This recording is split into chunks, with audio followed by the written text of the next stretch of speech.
हरि ओम.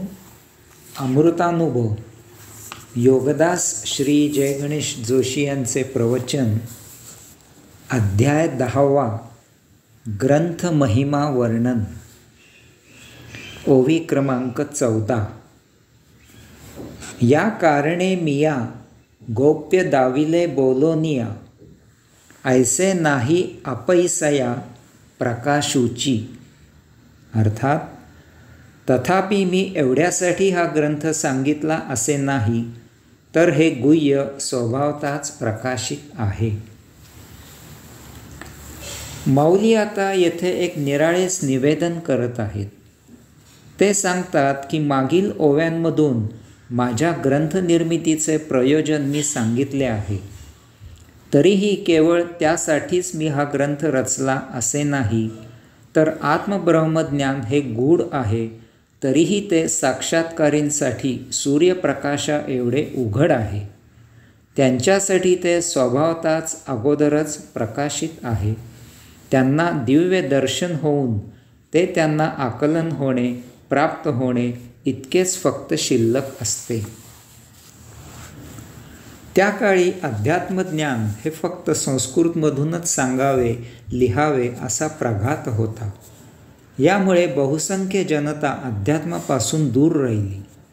इतकेच नव्हे, तर त्या काळी हे तथाकथित पंडित आणि विद्वान संस्कृतमधून पोपटपंची करून अध्यात्म म्हणजे काहीतरी अवडंबर आहे असे सामान्य जनतेला भासवत असत.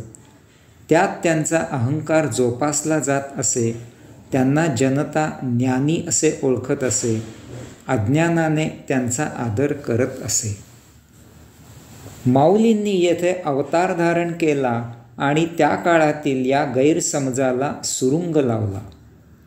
त्यांनी सर्वसामान्यांना आत्मज्ञान प्राकृतात उपलब्ध करून दिले. मुक्तीचा मार्ग मोकळा करून दिला.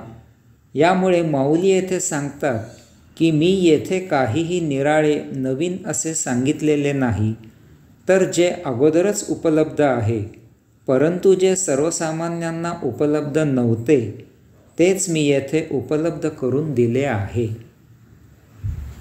त्यासाठी माऊलींनी मराठी भाषेत हजारो ओव्या रचल्या. ज्ञानेश्वरी सांगितली, अमृतानुभव सांगितला. पुढे संतश्रेष्ठ तुकाराम महाराजांनी आणि समर्थ श्री रामदास स्वामींनी हेच केले. त्यांनीही त्यांची ग्रंथरचना मराठीमधून केली. सर्वांना अध्यात्म मोकळे केले. ओवी क्रमांक 15. आणि पूर्ण आहंता वेठलो, सैंद आम्हीच दाटलो, मा लोपलो ना प्रगटलो, कोणी होऊनी. अर्थात आता आम्ही परिपूर्णपणे स्वस्वरूपाने वेढलो आहोत. आम्ही संपूर्णपणे स्वस्वरूपी व्यापून गेलो आहोत. आता प्रगट किंवा अप्रगट असे निराळे काही राहिले नाही. माऊली येथे सांगतात की त्यातूनही कोणाचा या ग्रंथनिर्मितीला विरोध असेल तर त्यांनी आमच्या स्थितीचा जरा विचार करावा. आता आम्ही आमचे राहिलो नाही. आत्मसाक्षात्काराने, आत्मपरब्रह्मज्ञानाने आम्ही परिपूर्णपणे घनदाट व्यापून गेलो आहोत. आम्हाला आमचे असे स्वतंत्र अस्तित्व शिल्लक राहिलेले नाही. आमचा रंध्र रंध्र, नस नस आत्मस्वरूप झाली आहे. यास्तव सज्जन हो, आता आमच्यात आत एक आणि बाहेर एक असे काहीही नाही. जे काही आत पोटी आहे तेच बाहेर ओठी आहे. यामुळे आमच्या आतील अथवा बाहेरील स्वभावताच सहजच आमच्या मातृभाषेमधून व्यक्त होते. याला आमचा नाईलाज आहे. माऊलींनी अतिशय सभ्यपणे शाल जोडीतले दिले आहेत. समजणाऱ्यांना इशारा पुरेसा आहे. या तथाकथित पंडित आणि विद्वानांना जर हे उमजले तर ते आपला ढोंगीपणा बंद करून नक्की सुधारतील, कदाचित योग्य मार्गावर येतील. माऊलींना प्रकर्षाने या निगरगट्टांना सांगायचे आहे की जर आमच्यासारखी स्थिती झाली तर आपण आध्यात्मिक गुरु झालात. त्यासाठी साक्षात्कार आत्मज्ञान होणे आवश्यक आहे. आपल्या वर्तणुकीत आध्यात्मिक प्रणालीप्रमाणे आमूलाग्र बदल झाला पाहिजे, तरच योगगुरू, आध्यात्मिक गुरु अशी बिरुदावली मिरवावी.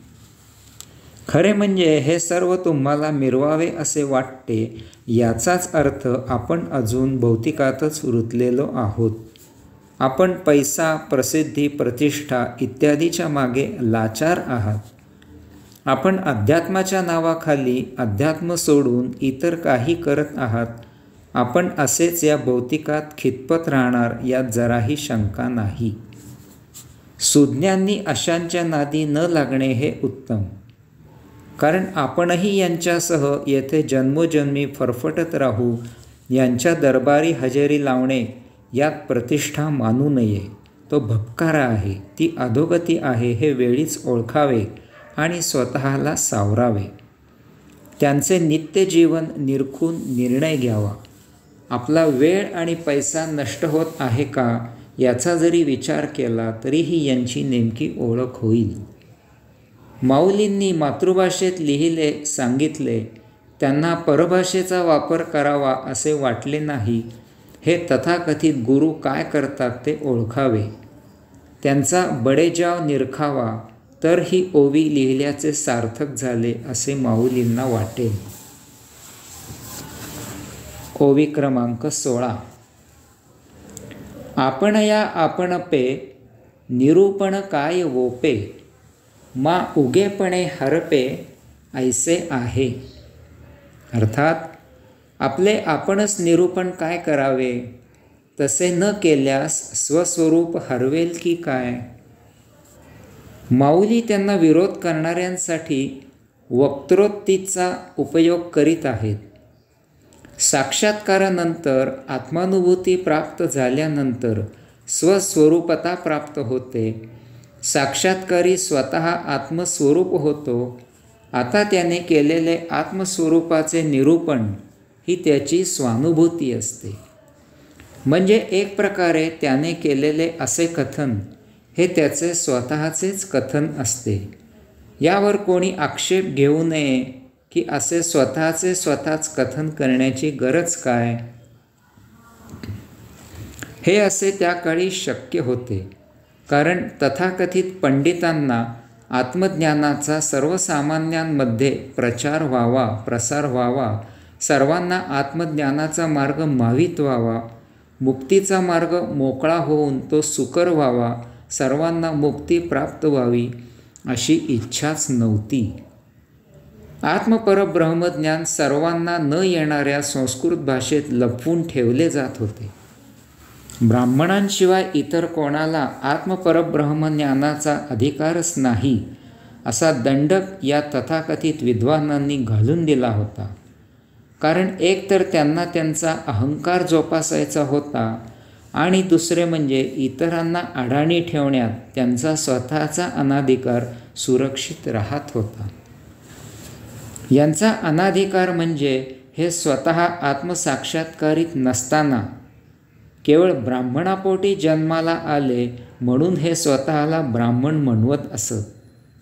त्यांनी केवळ घोकमपट्टीच्या जोरावर धर्म स्वतःच्या ताब्यात ठेवून वेठीला बांधला होता. वेद, उपनिषदे, गीता अशा सर्वच ग्रंथात ब्रह्म जाणणारा तो ब्राह्मण अशी ब्राह्मणांची व्याख्या केली आहे. अशा प्रकारे स्वतः अनाधिकारी असलेले इतरांना अधिकार नाही अशी हाकाटी करत होते. याला खीळ घालणे हे तर माऊलींच्या अवताराचे प्रमुख काम होते. म्हणून माऊली म्हणतात की स्वस्वरूपाचे निरूपण केले तर काय फरक होतो. माऊली पुढे विचारतात की असे न केल्याने स्वस्वरूप हरवेल आणि सर्वसामान्यांना ते कायमकरिता अप्राप्य होईल की काय.